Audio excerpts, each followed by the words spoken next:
Cheese and motherfucking bread.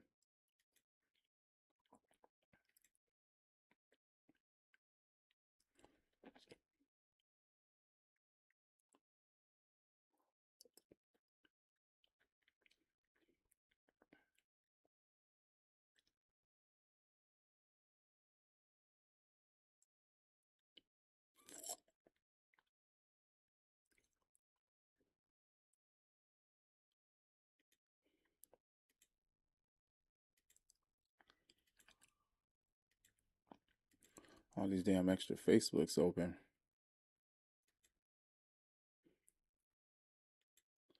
There we go. Sheep on them.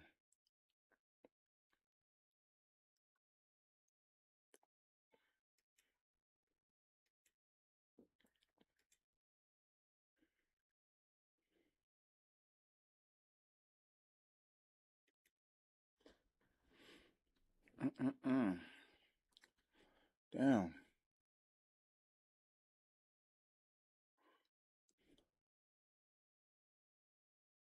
Wait for it. Wait for it. Let's see what the delay is like. There we go. That's a long delay. Cheese and bread.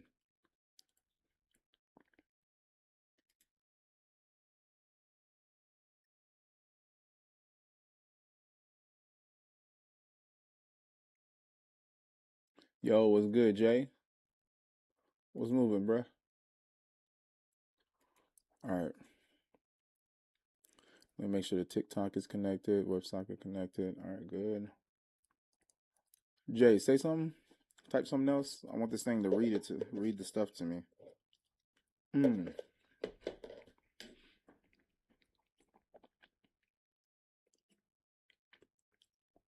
mean, in order for that to happen, I'm gonna have to be on here.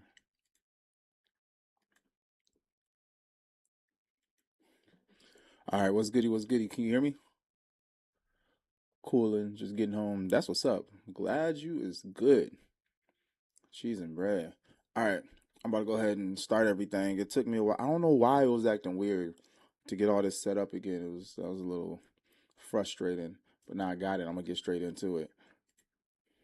I think I jumped timelines. Let's talk about it. This was a little over a year ago at this point. I want to say mid to late November. And I was going to visit a friend who lives in a town about 30 miles away. It's important to state that it was like unseasonably warm at the time, and I didn't even take a coat with me. It's also important to note that, like every single day, I checked the weather, and there was no snow or any kind of precipitation in the forecast. So I was surprised that evening after dark, when on my way home, it began to snow. My main concern here was visibility because, like I said, it was unseasonably warm, and I wasn't concerned about accumulation. But when I finally got to my exit and pulled off, while the ramp did not look slippery at all, it just looked damp like the highway had, as soon as I started to apply the brake, I began to slide. This is a fairly long exit ramp. I want to say like 200 yards long. And I didn't start applying the brake as I never did before I had gotten about halfway there.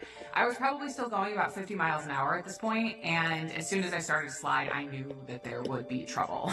Where 3 or 4 cars stopped at the stoplight at the end of the exit ramp, and my first concern was hitting one of them. What I should have done in this case was try to steer to the left, because to the left of the exit ramp, there really aren't any hazards. It's just grass. The grade is fairly flat, you know. But to the right, there are quite a lot of hazards. In no particular order, they are. 1, a giant wall of signs advertising different, like, restaurants and gas stations and stuff that you can find near the exit. 2, the grade of the ground is at a decline into a little embankment, so there is a risk of rolling. 3, a little further to the right, several yards, there's a swampy area. And 4, there is a smaller collection of signs at the end of the exit ramp. So as I'm sure you can guess, I go off the road. And at this point, a lot of things start racing through my head. My first concern is that I'm going to roll, because at this point, I'm at like a 45-degree angle. My second concern is that I'm going to hit that big bank of signs, because I went off the road not too far from it. And I thought, crap, I'm going to hit these signs going like 50 miles an hour, and that's going to be it. That's lights out. Like I said again, if I had rolled and continued rolling, I would have ended up in that swampy area. And even if by some miracle I missed these 3 hazards, there was still the risk of me hitting the other bank of signs at the end of the exit ramp. And even aside from all of these things, there's still quite a bit of distance between myself and the cross street through the intersection. And yet somehow, in what felt like a second, I was through the intersection and on the cross street as though I had just turned right at the light. I remember my ears ringing really badly and what felt like a really great sense of pressure in my head. And granted, that could just be because of stress, right? Like, it was a really stressful situation, but nothing was so strong as the confusion. I was literally just sitting there. My car stopped in the middle of the road, and eventually other cars started slowing down behind me and started honking their horns, and it kind of like brought me back to reality, and I had to turn around because normally I would turn left at the stoplight to go home. And the entire way home after this point, my jaw is dropped. I cannot make sense of what just happened. When I finally get home, I shut the car off. I just sit there for a second, you know, without having to worry about driving or anything. Again, just stunned and trying to figure out how to talk to my wife about it. And then also a thought goes through my head that, oh crap, there's probably something wrong with the car. You know, the front bumper being cracked or, you know, a punctured tire, something. And so as soon as I collect myself and get out of the car and start checking it out, I fully expect to find something. But there was nothing. Like, and when I say nothing, I mean like there wasn't even mud or grass stuck in the wheel wells. And like I said, the ground had not frozen yet. There should have been something. There should have been stuff stuck in the grill, especially like if I can't even talk about it, like my brain still can't wrap around it. If I were to have just plowed straight through, which I don't know how I would have without sinking into the mud or like hitting something else, how did I get all the way like through that distance from where I went off the road to the cross street? Like, there would have been something, right? Even though it rattled me so much to get back on the highway, my brain couldn't let it go. It couldn't close the loop. And so I needed the next day to get in my car and go do a quick loop on the highway so I could get off on that exit and see what the exit itself looked like. And there was nothing there. And like, when I say nothing there, I mean like there were no tire tracks, no skid marks, nothing. I'm obviously willing to entertain the possibility that this was just a series of like really fortunate coincidences, but as someone who's really interested in quantum physics, I can't shake the feeling that I may have unalived in another timeline and just popped into this one where the accident never happened. So imagine this. What if every time you were supposed to die, you didn't? What if your consciousness just shifted into another version of reality where you survived? That's the idea behind quantum immortality. The theory suggests that in a universe with infinite possibilities, there's always a version of you that makes it. Every close call, every I should have died moment instead of the end, it's just a jump, a shift into a timeline where you're still here. Now let that sink in, because that means there could be countless versions of your life playing out right now. Different choices, different outcomes, different you. And sometimes people believe they feel it. Those moments where something seems off.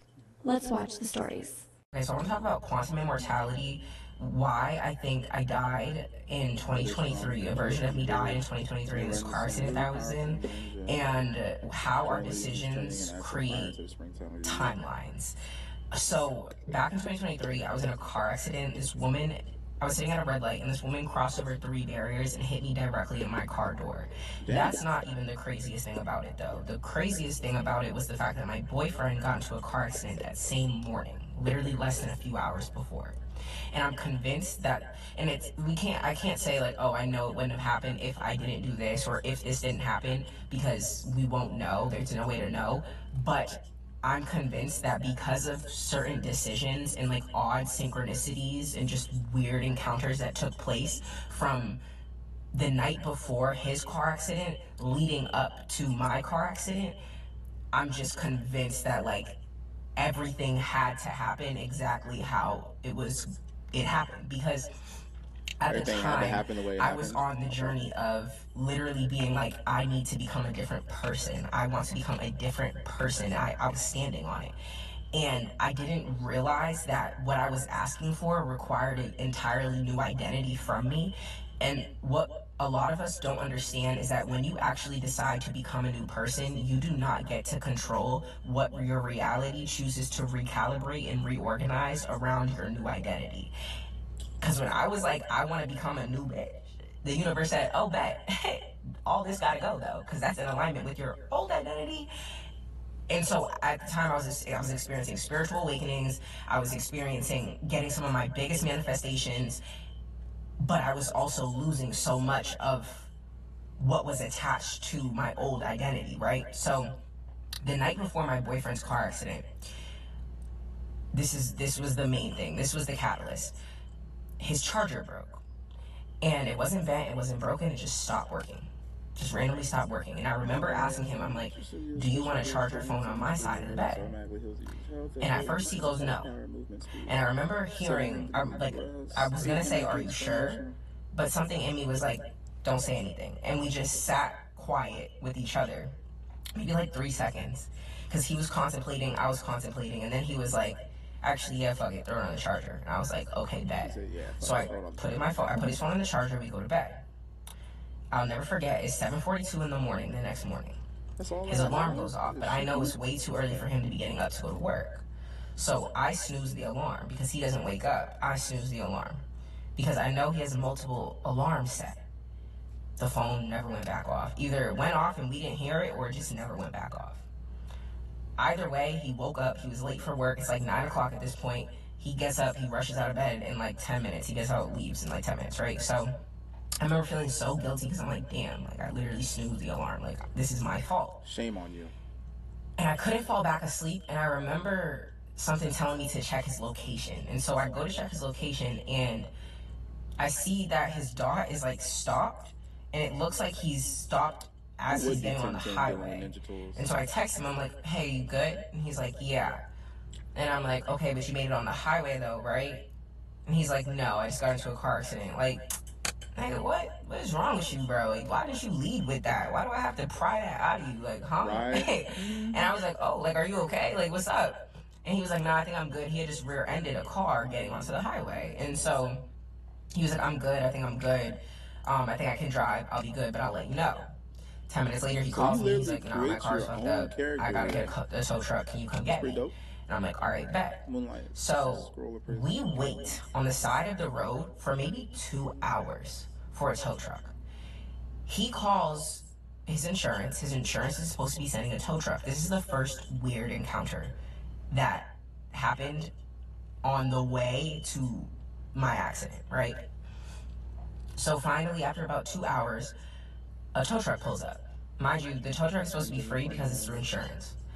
He's like, it's gonna be this much. We're like, what? Like, what's going on? Why? Nonetheless, he pays it. We leave. We get back. I remember this is a decision that I made. I asked him, like, do you want pizza? Like, do you want anything to eat before you go into work? Because there's a pizza spot right outside our crib. He's like, yeah. I'm like, all right, bet. So I go, I get the pizza. I come back to the crib. We get a call. What? It's the tow truck from the insurance company asking us where we at, where you at. And we're like, huh? Like, what's going on right now? And we're like, but we just got a tow truck. And he's like, well, it wasn't me. Like, I don't know who that was. And so we were like, okay, like, I guess, bro, whatever. Weird, right? So then I'm getting in the car. I'm going to take him to work, right? So I remember I have hit the address on my GPS. I missed the exit to get onto the highway. And I'll never forget, I'll go to pull into a parking lot to turn around so I can get back on the highway because it's right there. The parking lot is literally right there. I'm just turn around, get on the highway. That'd be hilarious. I never forget my boyfriend. He goes, nah, you're good. Just keep going straight. It's going to take us out. This way is going to take you out the same way the highway would. And I remember being like, you sure? And he was like, yeah, we're good. I'm like, all right, bet. And the energy of this entire day was so odd. Like, my boyfriend was having financial problems at the time, so it was like, I know that his car being fucked up was just another burden on him. And for some reason, like, I was oddly neutral about everything. I was super calm, and I was very positive. And it was, like, pure positivity. Like, it wasn't no, like, just being overly positive. Like, it's okay. Hell like, yeah. It was just, I was in a neutral state. You know, it was very odd. I'll never forget the energy that was, like, resting within my body as the day continued. And so I remember even I had Andre 3000's new album playing in the car at the time, the Frequency one. And I'll never forget, I remember we pull up, we're 5 minutes away from his restaurant. I'm sitting at the red light. I go to respond to my cousin, and then I go to look up to see if the light's gonna change because I'm the second car in line. I'll never forget, I see something out of my peripheral vision, but my awareness never turns. We got Boruto. And I go to look at the light, it's still red. I look down, I go to respond to That's probably him, the and there's closest. just this, like, if you've ever been in a car accident, you will never forget the crunch of it. Like, the crunch is something that is one of one. It's one of one. I would have paid to see the person behind me's perspective of Oh, what the hell it looked like when she hit me. Because to this day, I still don't know how Shamoy hit me. Like, dead ass. I don't know how this bitch Shamoy. from Florida with no insurance hit me. Just driving reckless. For real, bro. I don't even know how they For did it, real, why they bro. didn't arrest her on the scene. Because she crossed Titles. over Feels like a 3 good time. barriers directly into So my you can buy your car. own titles? The door, she slammed into my car door. The only thing on my car that was touched was that door. And mind you, I'm going through spiritual awakening after spiritual awakening at this time. You know, I've been very like open about my journey on social media. Like, if you've been with me, you know that I've been manifesting this. Like, the life I'm living right now, I've been manifesting it. I'm talking about, it's been on my vision board since before I even started. And that's what I was getting. I was beginning to live out my vision board at the time. And so I'm as my reality is like recalibrating, my awareness is recalibrating, my spiritual gifts are heightening. I didn't even know I had the gifts at the time, but I'm getting closer with God, and I'm like, yo, this gotta be a sign, because ain't nothing on my car is touched but this door. This is for me. It's gotta be for me.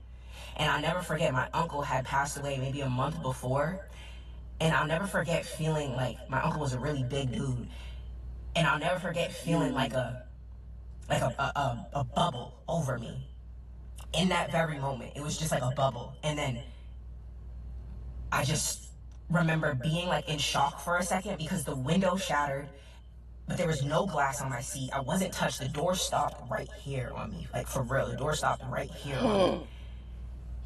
And I'll Yes. never Give me that forget just Amaterasu. being in shock, Universal pool? sitting there, because it jerked me to the side, and I'm like processing, like, okay.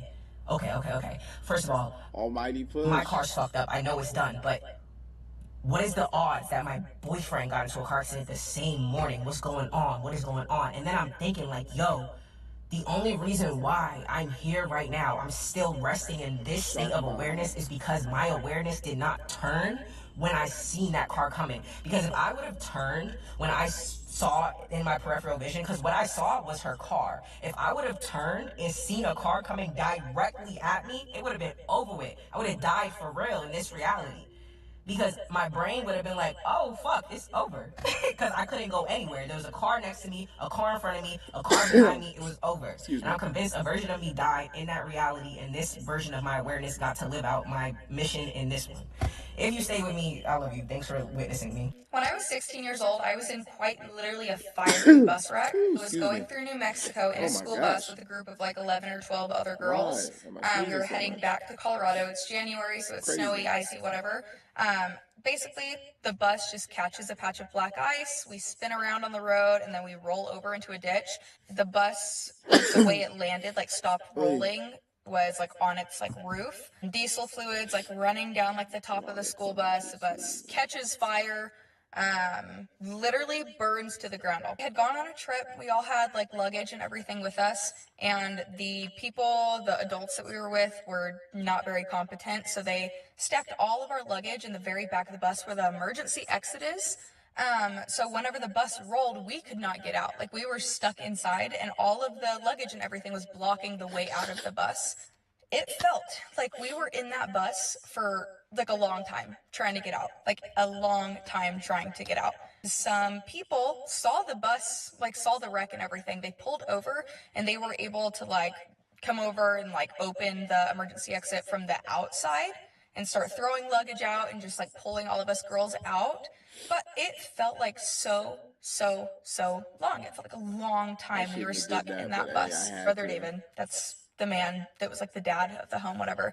He was like screaming like, that thing's gonna blow, and he was like trying to get all of us like away from the bus. We were all like just disoriented, standing in the snowy field. Some don't have shoes, we don't have jackets, like we're literally just in the fucking snow. It's been like Damn. 7-8 I years should have since looked this at happened, everything. and the whole entire Alright, story, if whatever. you've seen the You whole can go story time, sleep, it's bro? incredibly traumatic for me. And so once in a while, I like go on Facebook and I look up the group home leaders' names and I look up the church we went to, and I just scroll back and back and back and just try to find like posts about, I don't know, it's just validating. I do it a lot. Man, and just like a week or two ago, I was going through and I found a post. It said that the bus burnt to the ground within 20 minutes. I swear I was in that bus for 20 minutes. Several cars pulled over, got this door open, threw out all of our luggage, and started pulling all of us out. They got all of us out of that bus in 20 minutes. You know what I mean? And we are in the middle of New Mexico, like in the middle of nowhere, okay? And ambulances are able to get to us, and like they load us up in ambulances. The thing is, nobody was wearing a uniform. They were volunteer paramedics. So they were in civilian clothes. We got taken to a volunteer hospital. It's not an actual hospital. It's just this really tiny hospital with apparently a bunch of just volunteer employees. And then we get home. We get home in the evening back to the house that we lived at, and my parents are there. After a year, they left me for a year in a different state, and they were there back to pick me up that night. I get all my stuff, I go with my parents, and after a year of being in this hellhole, I finally go home. And when I tell you, from the second we got into my dad's truck, we never spoke about the girls' home. Ever again. We never spoke about the girls' home ever again. It is like it didn't exist. It's like it never happened. I can't find anything like on the internet about it. All I can find is like a couple Facebook posts just like within the church. Seeing that post, it burned to the ground within 20 minutes was just such a like. Did it? Because it really felt like I was in there for 20 minutes. Is that? Apparently we were only in there for like minutes, and it just doesn't seem. I don't know. It seems weird. I didn't have anything broken. I'd start going through bodies and make sure everybody's all right. There should have been 10 crosses on the side of the road. No doubt. Back in 2023, I got into a really bad car accident and I crashed into a bear on a back road in Florida, and I'm almost 100% certain that I died and experienced quantum immortality. I was in the process of moving from Daytona to Tampa, and I was traveling on a back road. There was literally no other traffic on this road except me. So I was going pretty fast down it, and I never thought to think that there would be black bears in Florida. This was something that I just literally didn't know because I'm not a native to there, so I had no clue. Since there was no other traffic with me on that back road, I was going probably like 70 miles per hour, like 65, 70. I remember looking at my gauge, and it's like right in front of me on my dashboard, and it was like 60 something, so like 70, like in that range. That's how fast I was going. Literally 1 second later, a black bear runs directly across my car, and I feel like it was some key moments that I remember. At first, I had no idea what the fuck I was even looking at. I've never seen a bear before, and this bear was massive. It wasn't like some cutesy little baby. Like, that shit was full grown, might as well have crashed into another car. There was a moment where when I was crashing into it, I literally was like looking directly into its eye, and I felt like at that point, I literally like lost my life. I felt like that was my last like breath. The feeling that I felt the second that I crashed into the bear was like I was being unplugged and ripped from this reality. I literally could not access anything. Everything became so untangible, it wasn't even funny. I'm pretty sure I died on impact, but my soul traveled on to where I'm at now, which is another like parallel universe, which is exactly the same, but just a little bit different. When I crashed into the bear, there was a brief moment where I was out of body. I could literally see what looked like to be just me in the driver's seat, but I'm like, who the fuck is driving this car? Like, I was so surprised that my airbags didn't come out either. It doesn't make any sense. Like, if you're going about 70 miles per hour and you crash into anything, like, your airbags should come out. There's nothing wrong with my airbags. Like, literally, it doesn't make any sense. It was like every single thing stopped and I was basically nowhere. It was like purgatory, and I genuinely did not exist anymore in that timeline, and I was literally being placed into another. My soul was like looking for another place to go. It felt like I don't even know, like it was like this really crazy jolt. It was just like a jolt of like, I don't know, like in that moment I knew. And anybody who's ever had like a near-death experience knows exactly what I'm talking about. Like that, I knew. Like I was like, I just died. Like that was it. And the first thing that I did was panic. So I'm thinking like, I'm not ready to go. Like this was an accident. I don't want to. Like my mom is gonna be so upset. And I was like, oh my god. Like all I was thinking was like, no, like I'm just not ready. I'm not ready. And I was still driving my car after this. Like my car was beyond fucked up. Like literally beyond fucked up. It was insane. What's up? The music stopped. I hit the bear so hard that my phone immediately got sent into SOS mode, and I couldn't open it. I kept putting in my password, but I could not get into my phone. I wanted to call my mom so bad, but it was like I literally was being like torn away from that reality, and I just didn't exist anymore. Like there was no music on my car. Like it just, everything stopped. Everything was like a standstill. It stopped. It was literally like that was a split decision. Like if I were to accept what happened, I feel like I would have went somewhere different. But I was so shaken up and I was so worried about like my mom that I immediately, consciously knew that I wasn't ready to like let this be the end of my story. I continued to drive because I couldn't get into my phone. So I just continued to just keep driving and hope that like my phone will eventually like let me call somebody or something.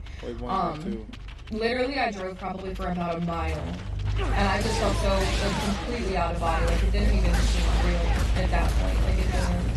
And as soon as I made a phone call, like I feel like everything was just slightly different. Like literally stores that I thought were stores are different stores. Like stores that I've been driving past like my whole life when I visited back my hometown are different. I'm like, there was this tobacco shop that I literally went to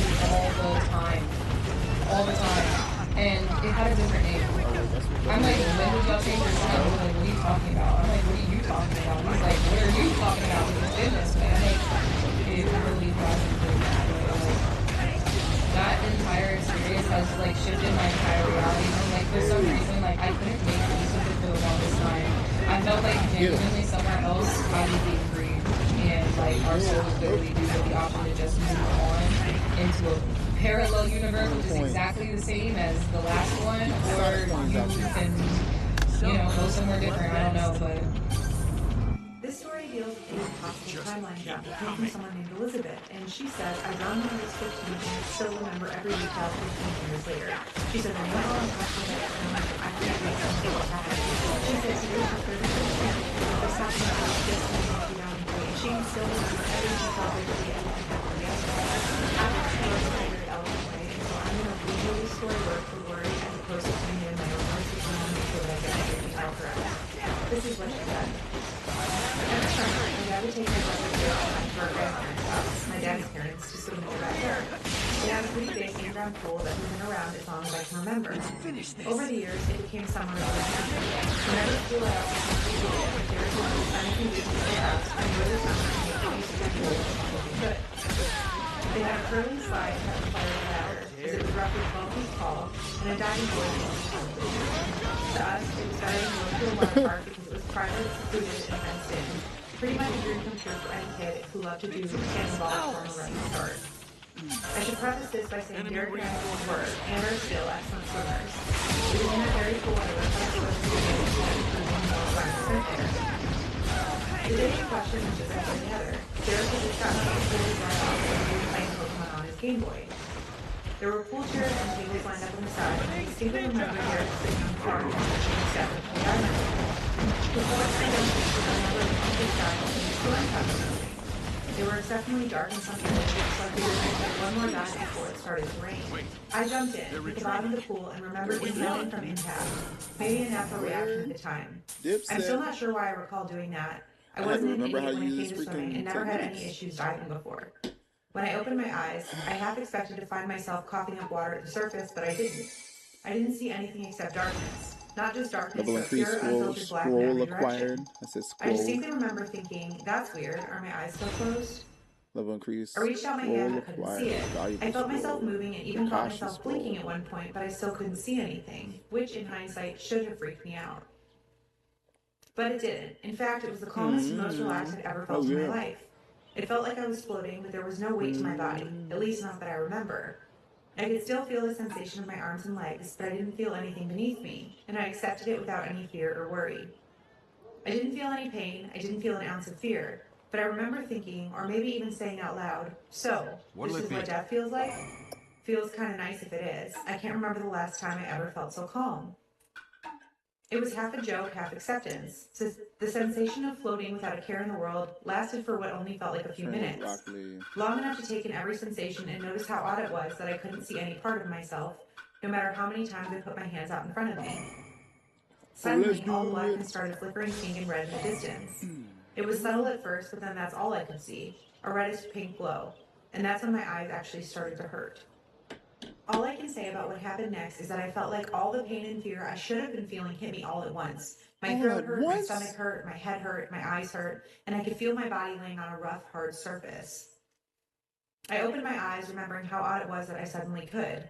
When I did, I didn't see black anymore. I saw bright blue in almost every direction, which I eventually realized was the sky directly above me. There were no clouds, no storm approaching, nothing. It was a normal, regular, sunny summer day, except I wasn't in the pool anymore, and Derek wasn't in the chair with his Game Boy. I coughed up some water, but not nearly as much as I expected. And aside from that, the rest of me was completely dry. I was lying on the side of the pool, maybe an arm's length away. I started wondering how on earth I managed to get myself out of the water. First of all, you didn't tell me what time I need to be here, so you can shut that stuff up. Suddenly, I heard the screen door behind me open. It was Derek, looking half concerned and half relieved. From what I recall, in a haze of confusion, Derek had gone to find an adult, and they eventually came out, only to find me very much alive and not in need of medical assistance. Derek asked if I was okay, and I reassured him I was. Physically, I felt fine, as if I'd only swallowed a mouthful of pool water. I'm not gonna lie, a small part of me was pissed off for going from such an extreme sense of calm to absolute disorientation and confusion within a matter of minutes. We are counting on you. When I asked my brother what happened, he seemed just as confused as I was. In a split second, Derek went from looking as concerned as anyone should be after watching their sibling drown to confused and annoyed that I was even asking questions. Now, if it wasn't weird already, here's where it gets very strange. She says, the fact that there were no clouds in the sky, let alone the dark and petty storm clouds I distinctly remember, was already weird enough to make me uneasy. I don't know how else to explain it, but I almost felt like I wasn't supposed to be there. It felt off, but I mean subtle ways at first. It was only after I realized the time the clock was ticking, and the last minute back, that I started to feel extremely uneasy. I remember taking the final dive in the late afternoon, around 4 or 5 p.m. However, now the clock showed just past 11:30 a.m. I felt like I was either going crazy or I had one of the most vivid episodes of my entire life. Okay, how are you blocking? I heard you block. But there had been that day where I found Takashi? It was impossible to believe that now without sounding insane. That is until I heard one of their stories about a lovely one-way trip and suddenly remembered everyone around me that. Oh, fucker hit by sit-downs and shit. She hadn't been missing for an entire day. Compelled me not only to share the story with you, but also I'm start gonna piecing die. together I don't remember how to block. At that time, I wasn't aware of the ones that were scary. Time down to Oh! But now that I've heard more stories of people having similar experiences, I can't help but question whether that period of floating in darkness was me slipping down here. Not everything matches the original, of course, but it's really enough not to feel like an outsider. I'm out. When I heard about the story of that girl on that trip, it made every memory of that day come flooding back. I decided right then to call my brother and ask him directly if he ever remembered me drowning when we were teenagers at Grand School. I'd already warned him before I'm out. He paused for a moment on the phone and said, no, I think I remember something as traumatic as my sister drowning right in front of me. How the heck did I die? What hit me? I thought Naruto was out. He was the only other person in the area when it happened. It's a detail I will never forget. Come on. How do you block? I can't remember which way it was in the house when it happened, but there was definitely some kind of situation. Oh, using shotgun? Usually in the living room whenever we swam. And Finish we that occasionally one. coming outside to check if we needed anything. I think, The how do majority you of the pool block? was visible from there. A Game large sliding settings, glass door took up more controls, than half the wall, so making sure we were okay usually didn't require more than a quick glance. guard dive, Even when the left glass trigger. door was closed, the pool was close enough to hear anyone outside. I know full well that none of the adults in that house would have left Derek and I unsupervised, no matter how much trust they had in us or how skilled we were at swimming. Which begs the question, why was nobody else except Derek there before I jumped off the diving board? Maybe they were inside and I just couldn't see them. Or maybe the one time they trusted us to be fine was the one time everything went horribly wrong. My brother was slightly skeptical at first when I told him, but he started believing me more and more with every new detail I shared. I told him what game he'd been playing, the color of his Game Boy, the color of his swimming trunks. Everything I recalled was the only moments before jumping into pool checked out. He said he remembers the game of the Game Boy being short. He doesn't remember where. When I told him that during your story about the girl on the ship, he admitted it to me.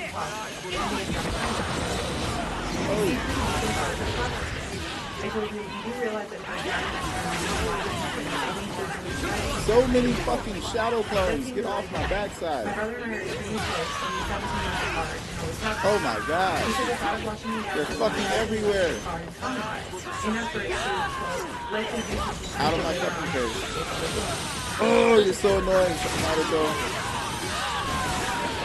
It scares me to think that my brother might have done that. See that? Oh, you and these shadow clones. On the right side of his head, and Mandala affects we both share. It wouldn't surprise me if he left that timeline of his own accord and he will wind up in this one with me. It's a recent story. Oh, Chidori. We both had first into that crazy rabbit hole. She answered me like saying, I wonder if this was wrong and I'm aware that this oh, snap. Crackle pop. Maybe, much like the story of the trip, fuck you, Kakashi. Someone else who's experienced something similar. Thanks for reading.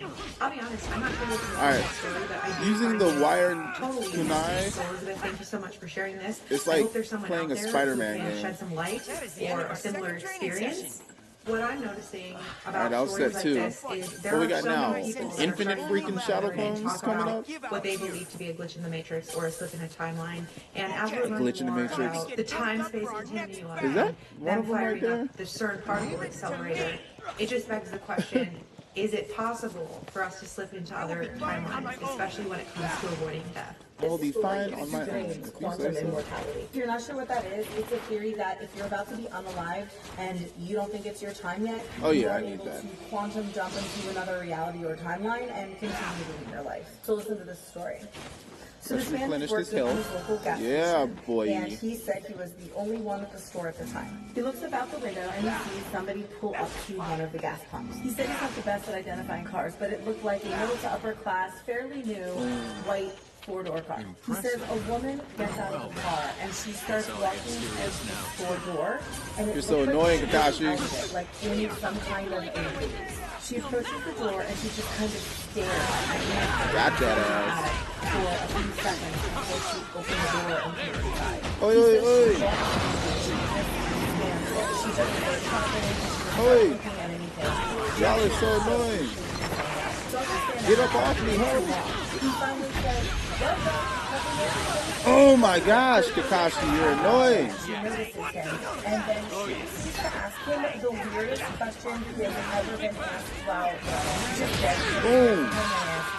You can see me, right? So he's like, Give me that. yeah. Because All right, what good. else do you say? Please tell me that And was the last she just one. breaks down bawling in the middle of the store. So he rushes around to go and help her. He has his cell phone out and sees he needs to call the police for her. And he helps her sit There's down on a another? nearby pallet of Bro, I soda, gotta and recover he gets a health. bottle of What you water, talking about? and then Now calms comes her our down next and talks one. to her. She just looks up at him and says, Uh-uh. I thought I died. So he's trying to assess the situation. He's thinking, okay, she doesn't look like she's intoxicated or on anything. She looks like your standard Call out someone suburban special. housewife. So No. then she says she's going to call her Oh, husband okay. and ask him Thought it was about to be the come and pick her up. She pulls out her own cell Jinchuriki. phone and calls it. He said she didn't really tell her husband what happened either.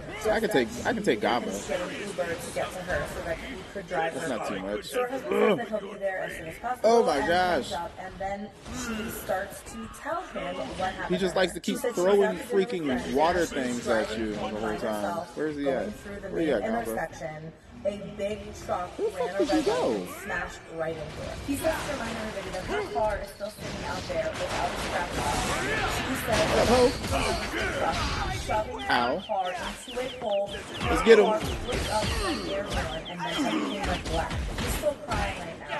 But I'm reminding her that her car is right out Where'd you there go? and it is Damn, fine. you're annoying. And she can't calm down. She is insisting that she remembers the crash, blacking out. She even remembers waking up for a split Hey, second. we doing fireballs now? And then blacking back out again. And then get this. After she Where'd you blacks go, out from Gaba? being in the ambulance, she wakes up again. Holy shiites, Muslim. Sitting at the intersection, waiting for the light to change. And she's totally You're mad fine, annoying. no accident. So she is utterly freaked out, and she said that she drove to the nearest filling she could find, which just so happened to be that gas station. She just wanted to get out of the car and make sure that she was So eventually, the detective does come and check out. Before they did ask the gas station attendant, she said that despite the fact that she told him her story, so all I had to do was get up on him. because yeah. he really has no idea what is going on anymore at this point. She reluctantly got back into the car I in don't the think you're passenger ready seat, for and her this husband jelly. drove off with her. I flipped my car upside down and jumped sidelines. At least that's what I think happened. Regardless, some Wow, very this person's name is Stupid paranormal D. things occurred. That's crazy. I was 18 and I lived in rural Illinois. My daily commute to work was 30 minutes on a long stretch of highway. So that morning I was driving to work, there's no other cars around me, and I look at the time, it says 7 o'clock. I'm like, I'm supposed to be walking into my job right now, and I'm still 15 minutes away. So I remember I turned down the music and I stepped on the gas a little bit. I didn't think I was flooring it, but all of a sudden I'm veering to the left.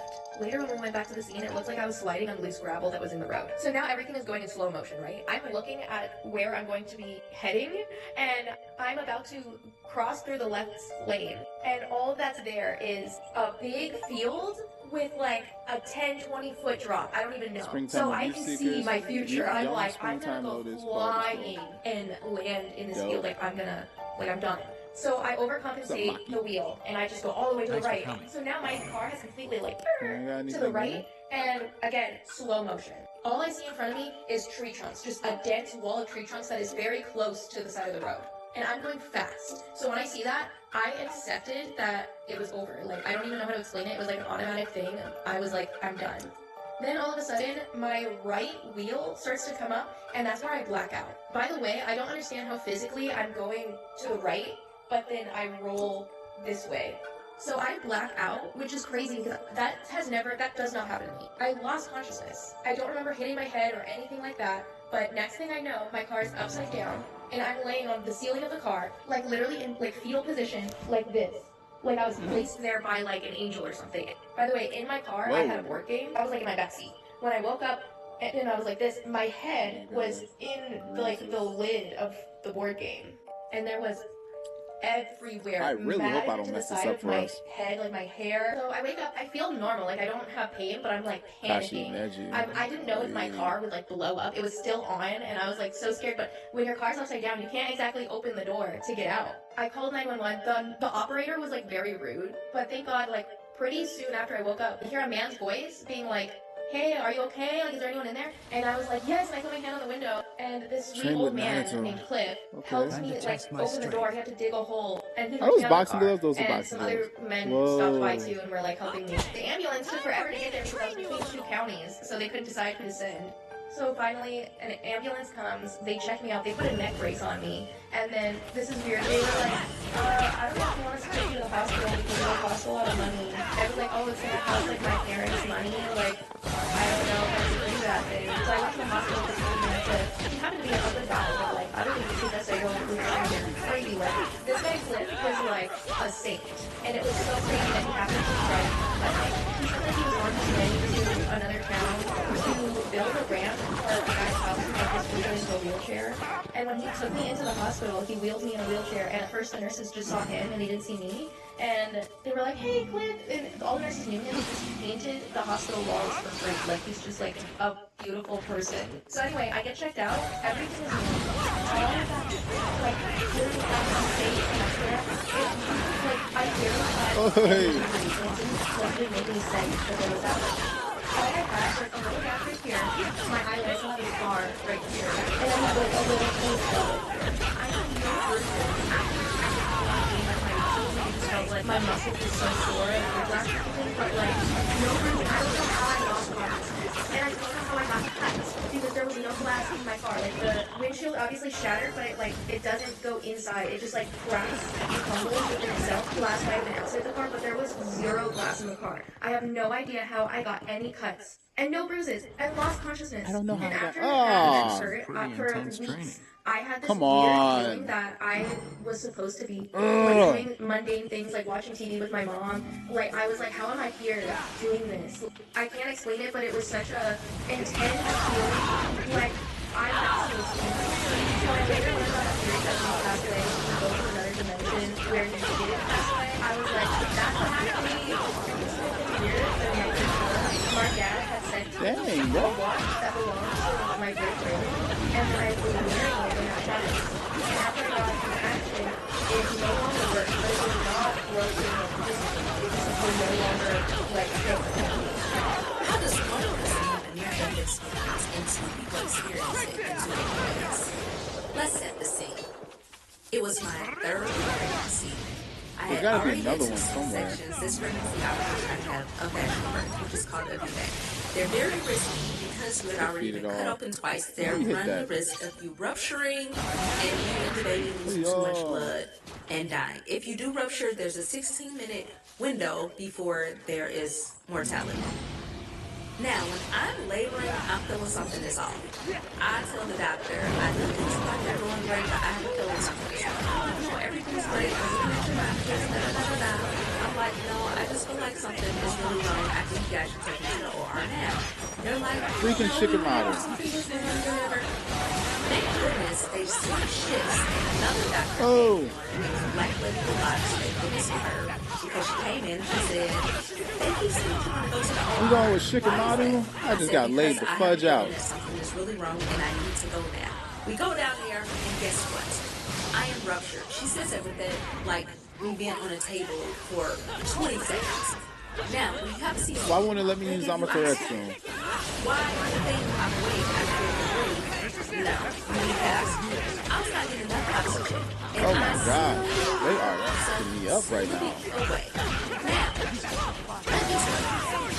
Ugh, get me off! Because I smell so great prior to this, but what the heck? Where am I? And I saw what it felt like. It is almost feels so amazing and peaceful that it's hard to resist. But I knew that I needed to be here. But like I had to talk myself back up to get this phone to tap my husband and let him know that Choji now? So we got Choji and Shikamaru. What kind of BS is this? Get out. And he's like, she needs oxygen. And oh like, my God, this is not a C or D rank. But I was like sinking into the death. This video is not sponsored by the This is anyone try to go for it or something. Now, here's what the story is. This is not normal. I was not in labor, like during the birth of my nope. son.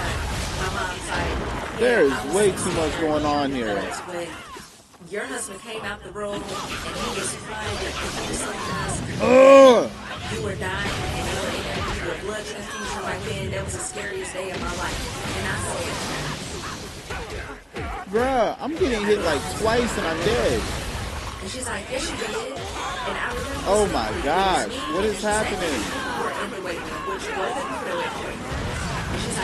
I'm getting destroyed. I'm dead again. This is not a C or D rank mission. He was there with me the whole time. He never left. So now I have bruh, what is happening? Like, hey, did I have to have a blood transfusion? He's like, no, you didn't have to have a blood transfusion. I was like, well, my mom said that you came out and told her that I was going to get a blood transfusion. He's like, I never left your side, which I know he never left my side. And yes, I almost died, but we didn't tell my mom that because I would never tell my mom that. She is like already paranoid and scared of something happening with her kids anyway. So now the question is, all of you have all the answers because it's telling you all. How is it that in my near-death experience, there were like different experiences from different people? When in reality, I did. What is going on? Like, this close. Is that Boruto? Dude, there is way too much stuff going on in this match. Substantial amount of blood. But then also on there, it has a part where it says needed of blood. So, what the heck? Riddle me this. So I think I died in 2022. And from this event, I figured out oh, man. My first step. Let me explain. What is going on? So in 2022, my daughter was going to the special magnet school, which required me to take her to school. I had to drive her to pick her up. So every day, I was in the routine. Am I all by myself? So at 3 o'clock in the morning, that's what it feels like. So I'm having like 2 days and I was like, man, I didn't even see it. So, but for some reason, it feels like I'm supposed to sleep like I really not. So before I knew it, I was just sleeping. But time went by, and all of a sudden, I awakened maybe like 30 or 40 minutes later. But the crazy thing is, when I awakened, I had no clue who I was. I didn't know where my voice was not the same. I just didn't understand. I feel like I'm walking around like this. I don't do what I'm supposed to be doing. So, strangest situation. Memories coming back. And I'm dang. Like, I need to get in the car. You just Super Smash Bros. Me. I didn't know where I was going. So, I get the keys and I get in the car. Now, I'm driving around, but I don't know where I'm going, but I know I need to do something. I'm slowly gaining memory back, but I still don't know where I'm going. So I'm driving around. And I'm like, I know I'm supposed to do something. I'm supposed to be like it, but I don't know where. So after about an hour of driving around, I need to go to school. So I get to school, and I'm already over an hour later. I can go inside every single day. Over an hour later. So now I get there, and she gets like, Mom, what happened? Fucking size, stop moving. Ever since this happened, is that sound? Oh my God. I never said that. We never had a conversation and they're like, yes, Mom, we did. And then I'm telling them about stuff and they're saying, what are you talking about? That never happened. And it's so strange. So I don't know if like I switched timelines or something, but something strange happened on that. But it brought me back to the memory of my previous day, in which I went to another. Okay, give me that. Yes. Oh my goodness. I want to share with you guys that was intense. That's floating around on TikTok about people jumping timelines, going through portals, and they're really confused. They don't understand what's happening because this actually happened to my husband and I when I was pregnant. We were living in Missouri, and there was this. How did I get in this? A small hike on a nature reserve, so it was kind of out there. There were no homes or anything around it, just kind of in the middle of the Andes. This is our first time going and the last because of what happened. We were so freaked out. But the day was you were very fast on the street and one trail. So it goes where am I? Pretty soon after you park to the right. Fuck out of there, dude. There was like maybe across the door when I opened the car to the right, like you could still see the cars. So we are walking where'd you up go? that street, we passed that. Oh, that's not good. Get up. So we're just walking up this one trail, there's no other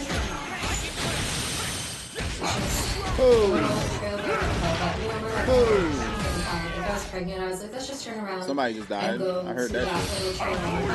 That's where we just saw. Yeah, nah, son. So we turn around over here. Let's just go ahead and let's just stay on the wall and grab it. Chop her. Drama is on right now. Okay, good. Get him.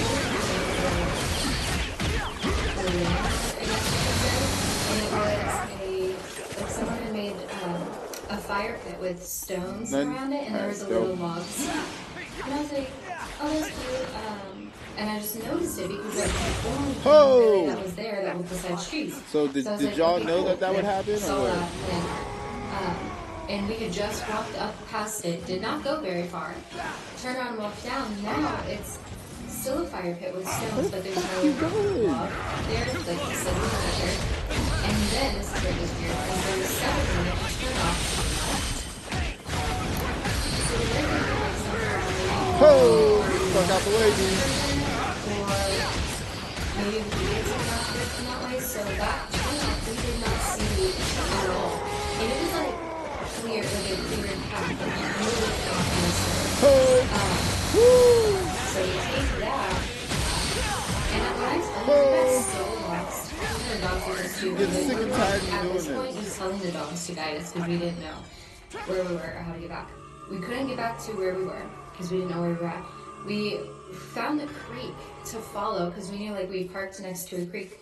So we're walking down the creek and we're on a whole different ridge line. Like we started here and we're like somehow like I don't even on know the if I other got side of the bridge, like the natural bridge, and it just made no sense. And so when we started driving home, like over the next few weeks, we really did start seeing things that were just different in our hometown, like hotels that were not there before, that were like well established. That's just ridiculous, bro. You ain't gotta do all that. Oh my gosh, what the heck? I tried to attack him and died somehow. That don't make no sense. How do I attack you and die? Always meant to be where we're supposed to be at. But we definitely noticed that, and that's something that maybe like my husband would have been kind of weird about, like trying to justify early on in our relationship, and at that point he was just stop deny fucking running. So that's my little weird story. So in 2009, I had a major accident at work, and I didn't make it. I'm a lineman by trade, and my coworkers did all they could. They dropped me to the ground, but there was just nothing they could do. They just came and took me to the hospital, could not resuscitate me. Funeral, my wife cried. I didn't make it. But thanks to quantum immortality, I'm here. I'm still here. Because in 2009, I jumped timelines. There was no way what happened at work, and there was no way I could have survived it. A wire came loose from the insulator, and it hit me in the hard hat, cut my hard hat in half, and hit me right above the eye. Tell me I did not just do what I think I just did. I had a headache, and I said, no, it doesn't even seem like you have a concussion. I walked away from that accident with a scratch over my eye, and that's it. Didn't even leave a scar. I could tell you the exact details of this, but unless you're a lineman, you're not going to really get it. I'm going to say a bunch of words. Wire came off of the insulator and hit me in the eye. And I survived. It hit me in the eye with such force that it took 3 linemen 6 hours to get the primary unpinned from the center of the pole. There was no way I made it. But thank goodness for quantum immortality. And if you don't know what quantum immortality is a theory that you have an event in your life where you don't make it either. But instead of just passing away and going on to the afterlife, your consciousness goes to a timeline where you survived that event. I read so many stories in the comment section of that video that basically said the same thing. Like, I had a car wreck and there's no way I survived. I had an ATV flip over on me. There's no way I survived. But I'm still here. Cancer patients that miraculously survived after they were told that you need to go home on hospice. But somehow, they're still with us. It's all thanks to quantum immortality. And a lot of people didn't know that this was a thing. They just thought to themselves that, hey, I've had this thing happen to me. There's no way I survived. This must be the afterlife. This isn't the afterlife. This is quantum immortality. There is a multiverse. And if you're listening to this and this sounds like something that's happened to you, we've jumped into the same timeline. A question does arise that if you keep jumping from timeline to timeline after each event that happens in your life that you pass on, eventually don't you just get to a point where old age just gets you and you just pass away from old age? And that's where a lot of people get hung up, because there is an end in that case. Wait, what? But that's not what quantum immortality states. Quantum immortality states that you're immortal.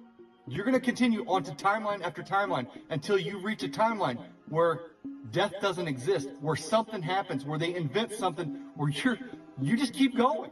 You live forever. You're immortal. Or it's all just bullshit. But I like to think there's one of me out there that is just going to live forever. Damn it, man. Back in 2023, I actually quantum leapt into a completely different timeline, and so much so where items started to go missing and then reappear. I have to tell you the story of it. Back in 2023, I had decided that I was no longer going to have these other 2 businesses, and I really wanted to go all in on this business that I have now that is a multi-8-figure company. I get to work from home. I'm the happiest I've ever been. But in that time frame, I had decided to make the biggest decision. Well, it didn't make sense to a lot of people. They're like, you have everything. What do you mean? What do you mean? And I was like, you don't understand. I don't like this anymore. I need to go. It was one of the biggest decisions I had ever made. And I remember the moment where I opened up my wallet at one point and I was like, where the heck is my debit card? Mind you, no one has access to my wallet, okay? It's always in the same place. It's always got the same cards. It's always got the same organization process inside of it. My debit card hangs in it's in the same spot every single time, okay? So I'm like, where the hell is it? Because I can't find it. I didn't use it anytime recently. Where is it? I am looking in my car. I'm looking in my bags. I like dump out everything. So the wallet is completely empty and it's literally nowhere to be found. And I was like, this is the craziest thing. At this point, it's been maybe like a week. And I was like, okay, I still can't freaking find it. And I went and I called the bank and I'm like, hey, lost my card. Can you send me a new one? So they send me a new one and I put it exactly where the actual card is, okay? I go into Stop and Shop because I'm about to go buy flowers for a friend. And I go and I take the card and I give it to them and sorry, this card doesn't work.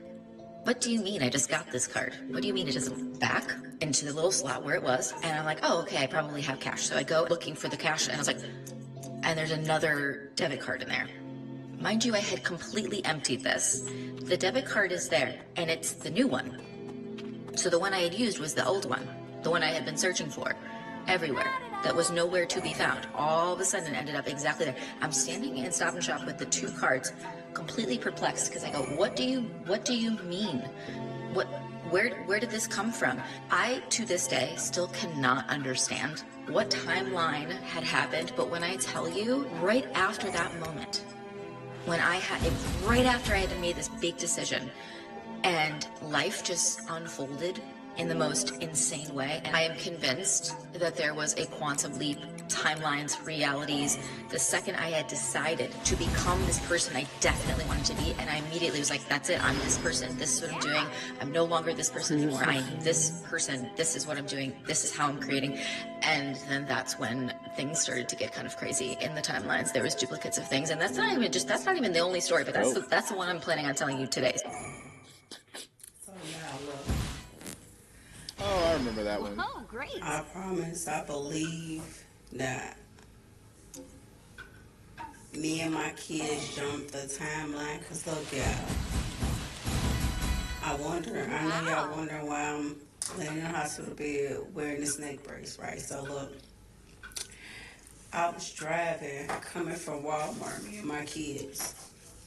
And when I tell y'all, I take the same road in the same way every time. Like, even my daughters said the same thing, y'all. I looked down at my phone, and my daughter, she was already on her phone, playing her game or whatever she was doing on her cell phone. But I looked down, y'all, at my phone. I wasn't even looking down that long. I cannot make this up, y'all. I had looked down at my phone. I can't even really remember what I looked down at my phone to do. So I don't even know if it's I jumped the timeline or went in a different dimension or what it was. But look, y'all, I looked down at my phone. I kid y'all not. When I look back up from looking at my phone, me and my kids was somewhere else, y'all. I cannot make this shit up. I don't even know what to call it right now. I don't even know what it is right now. I'm still in the shock, right? So look, y'all, when I look up, me and my kids, when I look up first. And the first thing I say is, where the fuck am I at? Like, I didn't even recognize where I was at. I was not where I was just at before I looked at my phone, y'all. I promise y'all, I was somewhere else. Like, I can't even breathe right now. It's like really freaking me out, right? So look, when my kids heard me say it, like, cause that's how much of a shock I was. Like, I was self-talking, but I was out loud. I'm like, man, what the fuck? Where the fuck am I at? Where's we at? Like, so my kids heard me and they look up. Soon as my kids look up, they say the same shit like, mama, where are we at? We was not just right here. Like, we was not just right here where we at. Like, we don't even know where we at. How did we even get right here? So look, y'all, I turn my GPS on and I pull somewhere the bus. I turn my GPS on, y'all. So then when I turn my GPS on, I put my address in. I was like 30 minutes from my house. I don't even know how the fuck I even got that far. That's what the GPS said. I don't even know. So I turned in this place to do a U-turn to go back the other way, y'all.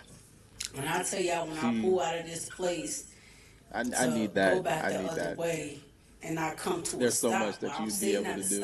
Trying to make a left That's turn. pretty dope. You literally create your own fucking ninja. Slam into the back of me hard as fuck, y'all. I cannot kid y'all. This is why I'm in the hospital right now with this neck brace. Like, my kids are getting checked out. They in the other room. My youngest child, they got her in the room with me because she was so hysterical and shit. She did not want to leave my side. She like still in shock about everything. Y'all, if somebody can tell me what the fuck was that, how did it happen, because I'm not even understanding. Like, I don't know if it's called a timeline jump, a dimension jump. I don't even know what the fuck it is, but y'all put some comments down below because right now I'm not understanding what the fuck just happened, y'all. And y'all, what's so crazy about the court is it's they saying they didn't even see me.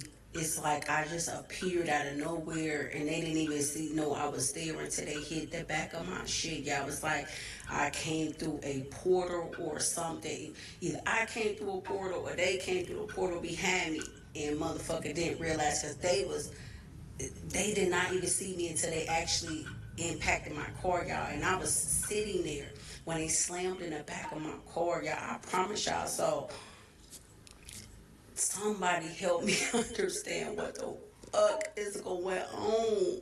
Like, it's like I went through a portal and these people didn't see me until they hit the back of me because they saying they didn't see me, but they don't even know. Okay, yeah, doctor, I gotta go. Anytime they start messing with the travel, pay attention. Like, I know I live in Atlanta, and the line last week when I was in that airport was like 2.5 hours or longer because they only had one TSA agent in the checkpoint that we was at. As I'm in this line, I'm telling myself, something coming. Flights getting canceled and delayed, people missing their flight, aka me, but it was my fault. Even some of the systems for the planes are acting weak. I'm gonna go ahead and give y'all my perspective based off of the patterns and, of course, y'all know the symbolism. Movement is power because when people can move around freely, when they can link up, they can relocate, they can expand, they can shift their environment. But again, when movement gets disrupted, I start looking around like, hold on, what's about to come? With all the war talks, issues with travel, you also have the Schumann resonance that blacked out the other day. Schumann resonance measures the Earth's frequency, or just think about it like the heartbeat of the Earth. Since we live on said Earth, we are affected by it. This is why when the frequency spikes within the Earth, measured by the Schumann resonance, we all feel it. The Schumann resonance is real active. You might feel anxious, you might feel energized, emotional, heightened awareness, intuitive. The spikes happen, it's important and imperative for you to know how to ground your energy. When the Schumann resonance blacked out, that was like the system going silent. When the heartbeat goes quiet, something else is recalibrated. Are y'all catching my drift? Again, let's piece it together. Travel disruption, global tension, people waking up in droves, energy feeling off. I mentioned when I talked about the astrological new year, we are in the 1 year as well as the 10 year. Zero is important because it is the reset point. And that Schumann resonance blacked out that further confirmed the reset point. We have officially crossed into a new timeline. When I tell y'all, everything is adjusting. Now, let's talk about what could be coming next based off of the patterns and based off of the symbolism. If you've studied history before the major shifts, what have you seen before? More confusion, mixed information, disclosures. People arguing more, different truths everywhere. Nobody knows what to believe. And see, that was all by design. Because that confusion is what keeps people distracted. Also see more system glitches, so technology acting weird, delays increasing, and you notice things are not running as smoothly as they usually do. That's because the systems are also under pressure. They have to rise to the new frequency of Earth. Remember, anything artificial cannot sustain. Anybody not vibrating at the same frequency of the Earth cannot sustain. This is also why you see a lot of transcendence, aka what people know as death. Typically, usually always see more restrictions around travel, just like we see them right now. Historically, when things escalate globally, the travel is the one that is affected first. It's usually not always permanent, but it's definitely tightened. One thing's for sure, two things for certain. The emotional tensions are also rising. Got a lot of people that's getting triggered, they're very reactive and they on edge. Once again, the frequency shift is not just affecting the planet, it's also affecting the people. On the other hand of that, you have more and more people waking up, questioning everything, moving real differently, pulling away from everything that does not align. And this is the part they can't control. This is the part that they are scared of. This is what they saw when they used Project Looking Glass. Many people creating breakaway civilizations, but this time, they can't do like they did with Oklahoma. Can't do like they did with Oscarville. Every single shift creates chaos, but it also creates awareness. We don't move in fear and we don't move in panic.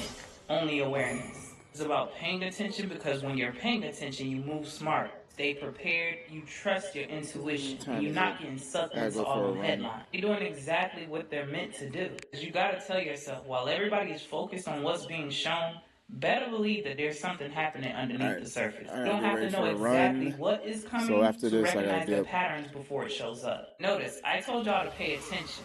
However, I did not tell you to absorb this energy. The only thing you should be focusing on is self, is evolving, is what timeline do you want to create for yourself right now.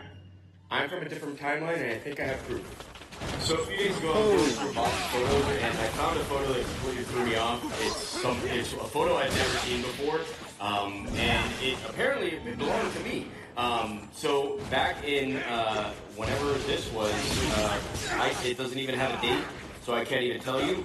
But apparently, I own this vehicle that's in this photo, and I can tell you for a fact that I only owned 2 vehicles when I was a teenager. 2 vehicles. And I got them very late in my teens. So I don't know where this came from, but I will tell you right now that my very first car was a 1984 Toyota Tercel Booger